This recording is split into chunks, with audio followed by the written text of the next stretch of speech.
Avant de se retrouver sur la grille de départ, il y a tout un protocole à l'Enduropal du Touquet et ça commence ici. Jos Salfranc qui est avec moi, team manager de l'équipe Honda SR. Jos, qu'est-ce qui se passe maintenant pour les pilotes? Donc juste derrière nous, c'est le contrôle administratif. Donc là, les pilotes récupèrent leur dossard, les plaques numéros. Donc là, c'est parti, on emmène les pilotes. Jos, on est passé ici dans le contrôle administratif. C'est la première étape d'engagement sur le Touquet. Ça y est, tu as ton bracelet de pilote?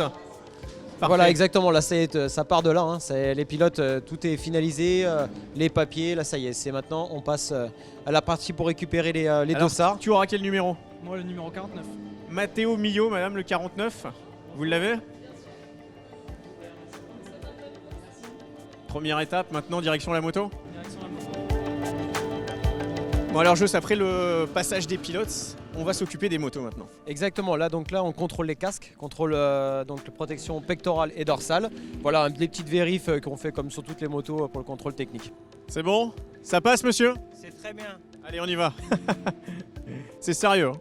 C'est sûr qu'il y a beaucoup de petits détails où il ne faut pas le négliger. C'est hyper important pour la sécurité des pilotes, la sécurité des autres pilotes aussi, parce que c'est vrai que s'il y a une moto qui n'est pas conforme, ça peut créer un accident et s'il y a un contact avec un autre pilote, il peut avoir une blessure à cause d'une moto qui n'est pas passée au contrôle technique. Donc voilà, c'est important que tout soit bien réglé.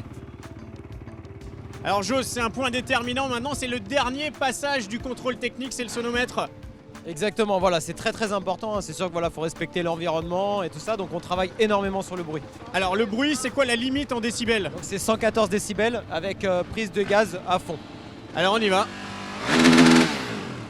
On a 112 décibels, la moto passe et vous allez passer comme ça 2 pots d'échappement. Exactement, parce que si en cas où il y a pour une chute ou un petit souci, problème technique, on prévoit un deuxième échappement par pilote pour pouvoir le changer si en cas où on a un souci. On a une petite marque sur le pot d'échappement pour justement pour ne pas tricher, pour montrer que celui-ci il est bien passé.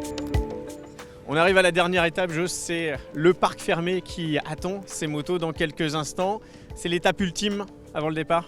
Ouais, exactement, là on est dans les dernières minutes et puis après on retrouve les motos demain, prêts pour le départ.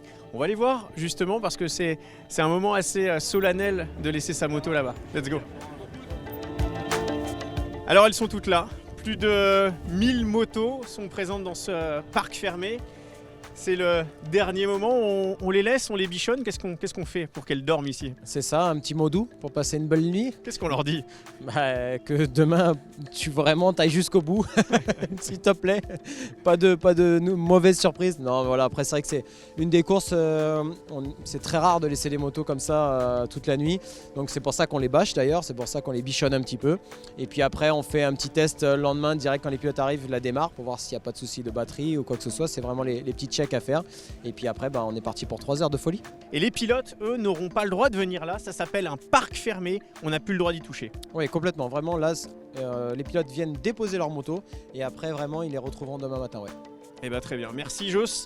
Et demain, ici, vont partir les pilotes direction la plage, direction le départ. C'est ça, exactement.